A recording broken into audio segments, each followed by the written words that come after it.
projeto começou na região onde eu morava, no Rio de Janeiro. Então eu conheci há pouco depois de sair da faculdade. Era muito esquisito, né? Soltura de mosquitos, mas depois que a gente vai entendendo qual é o objetivo, eu pude estar dentro do projeto, entendendo o que ele faz, como é que ele ajuda a população. Desde o começo, quando a gente começou ainda bem pequeno lá nos projetos pilotos no Rio, em Jurujuba, em Tubiacanga, a gente foi fazendo a expansão, vendo como é que a população se engajava, era bem legal ver essa diferença. So this is a unique facility. It's a new challenge. It was never done in this scale. So we have many things to develop and still developing here. I'm really passionate for that, and I'm really conscious that the challenge we have in our hands. So the goal for the next 5 years is to produce 100 million eggs in this facility we are in and cover 7 million people every 6 months.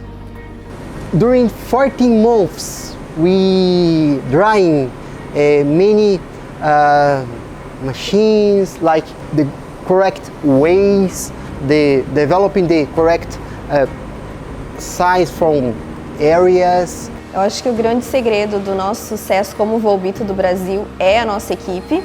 Nós temos uma equipe bastante multidisciplinar. Eu acho que trabalhar na Volbito é um alinhamento de propósitos, de estar favorecendo um propósito tão grandioso, né, como a eliminação ou a diminuição expressiva de todas essas doenças. It's a little bit different to work in this environment because the first time that I work with live organisms, but it's really interesting to understand how the behavior of the mosquitoes in different situations and different organizations. The most incredible thing that we have to work with Volbito and in WMP is the proposal, no? Because since the beginning we have a really great proposal. So in Brazil, I'm Brazilian, and living in Brazil we know how difficult and how critical is dengue, Zika, chikungunya for our population.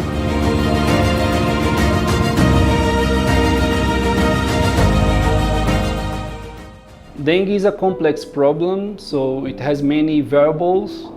If we go for like deeply in how it can impact a country, people don't go to work, children don't go to school, families lose people. It's endemic for dengue. Last year, 2024, we had the worst epidemics ever in Brazil, with more than 6 million cases of dengue in the country, and we've seen the success of it. So, for example, in Niterói, our first municipality in Brazil to receive the Volbitos, we got a reduction of 89% of dengue. All the people here love this job because this job we are doing different things to save their life. In my feeling, we developing this project, feeling a difference, around the world. And this is a great thing that we are doing, and we are really glad to, and I am really glad to be part of it. To be confident with you, my 10 years plan is we have this opportunity to talk about this and to do this kind of interview again, and we say that there is no more dengue, or dengue is not more difficult in Brazil in terms of worldwide. Poder participar de um programa, de um projeto que combate esse tipo de doença que afeta tanto a população, pessoas próximas e também a população no geral, isso com certeza motiva ainda mais, né, poder fazer parte disso.